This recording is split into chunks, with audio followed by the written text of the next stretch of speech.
도착했을 때 아무도 맞이한 사람 아무도 없었다고. 그 쓸쓸하게 왔고, 그 뒤로도 인정 세력들은 완전히 그냥 그 미군정에 의해서 핍박을 받았던 상태란 말이죠. 그러니까 야, 이게 절호의 찬스다. 국민들의 이러한 감정을 이용해서 미국에게 우리 세력을 과시하자, 이렇게 해가지고 거국적인 반탁 운동을 주도하게 되는 거예요. 그러니까 민주 진영 사람들은 어떻게 돼? 다 신탁 통치를 반대한다. 여기서 말이죠, 이 미국 군정이 당황했어요. 야, 우리는 신탁 통치를 원하는데 이건 우리의 방침이고 우리가 그런데 왜 이렇게 하냐. 그래서 송진을 불러가지고, 아니 당신 지금 동아일보 사장인데 어떻게 해서 이런 가짜 뉴스를 내보내냐.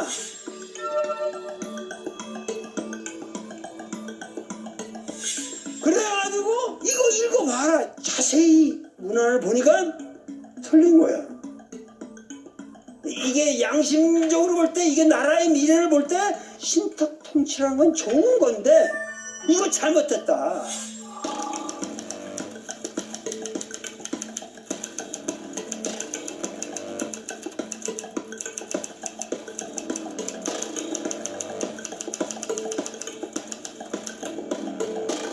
그래가지고 그날로 김구 선생한테 찾아갑니다.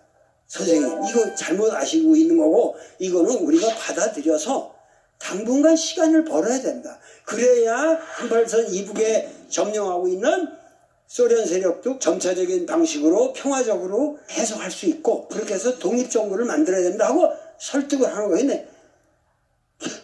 김구 선생이 어찌 그럴 수 있어. 신탁 통치라게 말이 되어, 신탁 통치에 찬성하는 놈들은 이 민족을 배반하는 놈들이야. 그러면서 눈물을 흘리시면서 야단을 친 거예요. 송진우가 말도 못하고 거기서 오셨는데 그날로 저격됩니다. 비극적인 역사를 우리가 어떻게 해석할까? 이 문제에 대해서는 우리가 보다 깊은 토론이 필요합니다. 이게 내 책에 있던 그런데, 신탁 통치는 남북이 하나 된 임시 조선민주정부를 세우기 위한 방안이고 미소의 공동 후견 정치고, 찬탁이라는 것은 합리적 사유의 인간이고 반탁은 변통을 모르는 꼴통의 인간이고, 전 국민이 일치 단결하여 신탁 통치를 찬성했어야 한다. 그러면은 분단도 발생하지 않았다.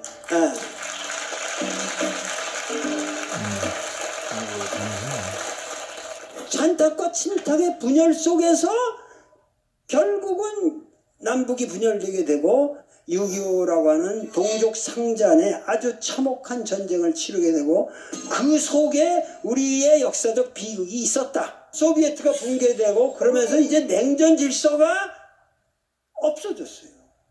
그러면은 어떤 새로운 논리를 가지고 우리 민족의 미래를 구상을 해야 되는데, 지금 우리는 냉전 질서의 마지막 대결 구도를 의미 없게 붙들고 있는 거예요. 그러니까 이제는 이거를 벗어날 때가 되지 않았느냐. 그래서 우리가 이제는 세계사에 이끌려가는 것이 아니라 세계사를 리드해가 나갈 수 있는 새로운 주축을 형성할 수 있는 그러한 민족이 되어야 한다. 여러분의 비전이랄지 혹은 뭐 의문이랄지 그런 것들이 있다면 발언하실 수 있는 시간을 좀 드리고 싶다는 생각이 드는데요. 신탁 통치 자체가 그렇게 잘못된 통치 형태가 아니라는 말씀을 해주셨고, 저도 그에 대해서는 동의를 하는 바입니다. 그렇다면 신탁 통치가 실제로 가져올 수 있는 문제점들이 있었다면은 그게 어떤 건지 자세하게 말씀을 해주셨으면 좋겠습니다. 무조건적으로 좋은 것, 뭐 절대적으로 긍정적인 것은 없잖아요. 신탁 통치가 이루어졌다면 또 어떤 부정적인 부작용들이 있었을까? 굉장히 통찰력 있는 말을 했는데, 사실 신탁 통치를 통해서 우리가 과연 단독 정부를 세울 수 있었을까? 여기에 대해서는 솔직히 말해서 제가 회의가 깊습니다. 이미 미소 양진영에서 주둔 이렇게 점령된 상황에서 김일성인들 거기서 구축한 그 권력 기반을 내줄 리 있겠으며 남한인들 이승만을 어렵게 이렇게 만들었는데 이걸 내놓겠느냐. 신탁 통치가 됐든 뭐가 됐든 사실은 분단은 쉽고 통일은 어렵습니다. 여러분들 생각해 보세요. 통일이 안 돼도 나는 행복하게 되실 겁니다. 곧 되져요. 그러나 여러분 좀 순화해 주십시오. 방송이 나가긴 했으면 좋겠거든요. 한번 순화해 주십시오. 조금 슬프지만 내가 되진다는 얘기니까. 그러니까 하지 마. 아유. 그런데 결국 통일이라는 방향을 생각하지 않으면 우리는 꼼뚜각시가 되고 강대에 놀아나는 상황이 계속되기 때문에 젊은이들한테 내가 부탁하고 싶은 것은 여러분들의 미래를 위해서 우리는 통일을 해야 됩니다. 에? 나는 괜찮아요. 지금 얼마 있다 죽을 거예요, 나는.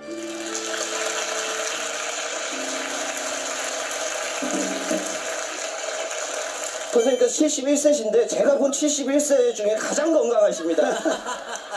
오래오래 사셔서 많이 알려주셨으면 좋겠습니다. 아주 성정이 대단하시죠. 하여튼 이번에 트럼프와 김정은과의 문제에 있어 가장 걸림돌이 된 건 뭐예요?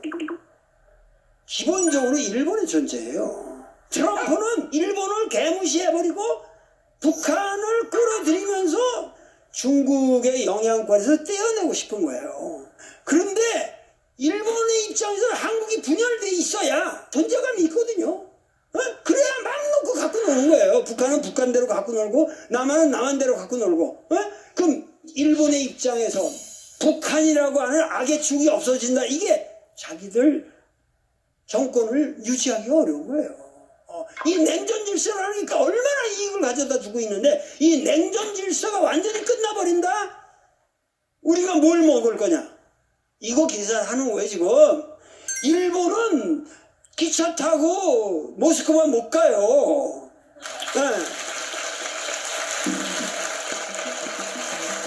우리는 앞으로 여기서 기차 타고 파리도 가고 아프리카도 간다고 이제는 마음대로 하노이도 내려가고 우리는 완전히 대륙의 이 원점이 되는 거예요. 이 세계 열강 중에서 가장 강력한 러시아, 미국, 일본, 중국이 한 군데 모여있는 데가 여기밖에 없잖아요. 여기가 이 대륙의 통로의 최원점이라고요. 만약에 북미 수교가 되고 우리가 남북이 이렇게 되면은 그럼 일본은 뒤처지는 거예요. 그러니까 여기에 대해서 무서운 불안감을 가지고 어떻게 해서든지 이거를 해방을 놔야겠다는 거예요. 그러니까 여기서 우리가 휘말리면 안 되는 거예요. 그렇고 말고. 그때 당시에 미국 사람한테 믿지 말고 소련 사람 속지 말고 일본사는 일어난다. 그런 말들이 있었다고 어머니한테 얘기 들은 것 같아요. 그래서 어떤 분위기에서 이런 말들이 나왔는지 좀 알고 싶어요. 젊은 분들은 이 얘기 들어보셨어요?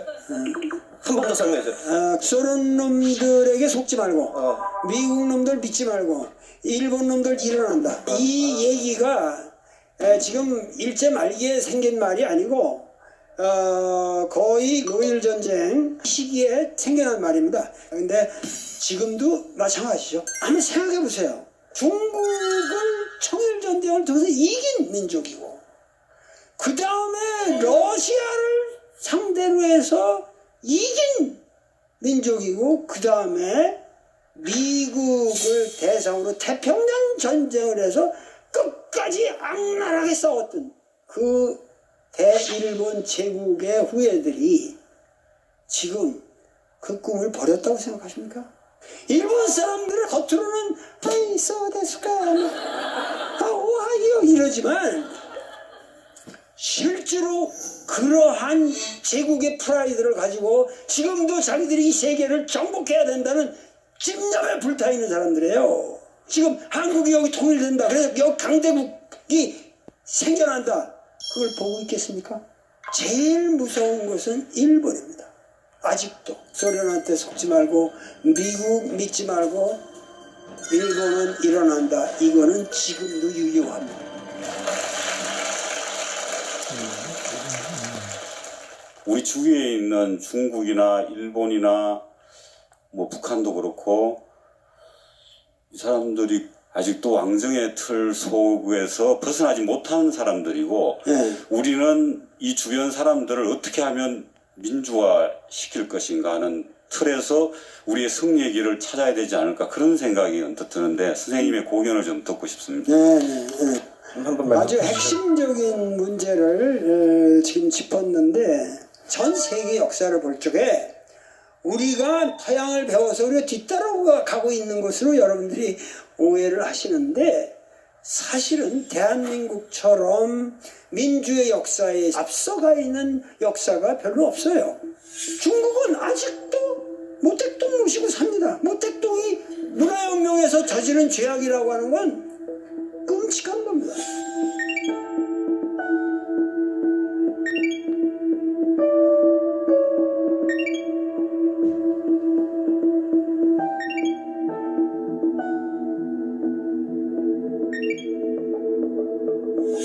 그럼에도 불구하고 어느 나라까지 그대로 유지가 되잖아요.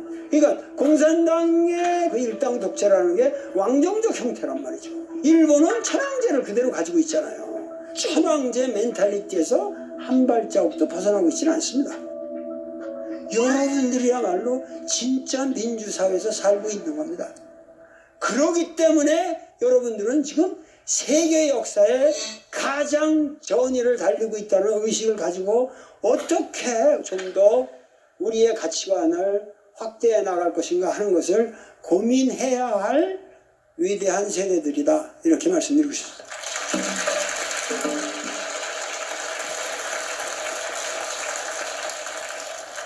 대한민국에서 민주주의가 시작된 게 몇 년이나 됐죠? 조선 왕조가 비록 왕정이긴 하나 왕의 천명은 오로지 민으로부터 온다고 하는 맹자의 민본 사상이 있었고 그리고 그것을 한 발짝 더 밀고 나간 게 동학이었단 말이죠. 그래서 인내천이라는 사상이 있었고 서양이라고 해봐야 불란서 혁명이 몇 년이에요? 이 18세기 말기 아니에요. 동학이라는 게 19세기 중반에 한 50년 차이예요.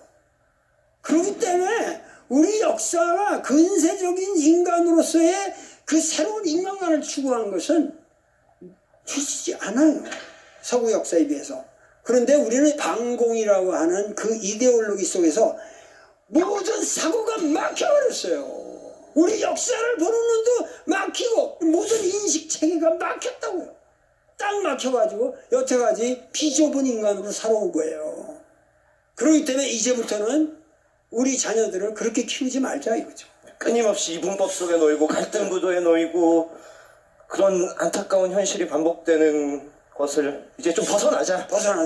좀 시원하게 벗어나서 더 자유롭게 사고하고 토론하고 상상하고 함께 비전을 공유하고 앞으로 나아가자. 그런 말씀 주신 것 같습니다. 계속 질문만 받았는데 지금을 살아가는 여러분들의 의견을 조금 들어보는 것도 좋을 것 같아요. 나는 김일성 대학에 가서 강의하고 싶어. 한 가지 말씀하셨고요. 저희 젊은 세대로서는 그런 역사를 받아들이는데 경제 문제 때문에 되게 시야를 많이 가리는 게 있어서 그것 때문에 참 마음이 아픈 부분이 많아요. 왜냐하면 저희들이 취업이나 이렇게 먹고 사는 게 너무 힘들기 때문에 부정적인 인식을 갖고 계시다기보다 불안감이 있으신 그렇죠. 거죠. 네. 그런 부분들을 우리가 어떻게 해소하면 좋을지. 자본주의가 도입된 이래 빈부 격차가 좁혀진 적이 있습니까? 점점 더 심화되고 있죠. 기성세대가 너무도 많은 부를 장악하고 있다는 거지. 그리고 그거를 젊은이들한테 풀고 있질 않아요. 이것이 소위 말해서 이 대기업 구도에서 오는 것이고 경제 정의라고 할까 이런 문제에 있어서는 개선해야 할 점이 너무도 많다. 이거는 저도 끝까지 투쟁하면서 지적하겠지만은 젊은이들이 함께 이러한 문제를 투쟁을 해나가야 됩니다. 이건 이런 것을 어떻게 지금 앞으로 풀어갈 것이냐. 그렇기 때문에 우리가 생각하는 것이 남북 공동 이 경협, 결국 앞으로 남북 문제가 좀 소통이 되면은 지금보다는 훨씬 더 시장도 커지고, 그리고 북한에는 세계적으로 개발할 수 있는 좋은 자원이 많습니다. 그렇기 때문에 이런 거를 좀 세계가 노리고 있는 거거든요. 미국이든 일본이든. 근데 우리가 그런 걸 이니셔티브를 가지고 젊은이들한테도 꿈을 주고 인식의 지평이 넓어질 수 있도록, 그리고 경제적 기회가 더 많아지도록 만들어야죠. 사실 선생님 한 분께서 그 우리가 가진 통일에 대한 불안에 대해서 속 시원한 답안을 제시할 수 있으시다면 내일 당장 통일을 만드시겠죠, 선생님께서. 우리 함께 이렇게 논의해보자고 선생님께서 이곳에 계신 것 같고, 뭐 선생님뿐만 아니죠. 정치인들, 역사학자, 뭐 경제학자뿐만 아니고 국민들까지도 함께 뭔가 비전을 공유해 볼 수 있으면 좋지 않을까. 그러니까 아까 어떻게 부분적으로 보는 게 아니라 전체적으로 보느냐 하는 말을 했는데, 가장 좋은 방법이 토론이라고. 내가 지식이 어떻게 저게 많냐 그래요. 근데 난 지식이 많은 게 아니에요.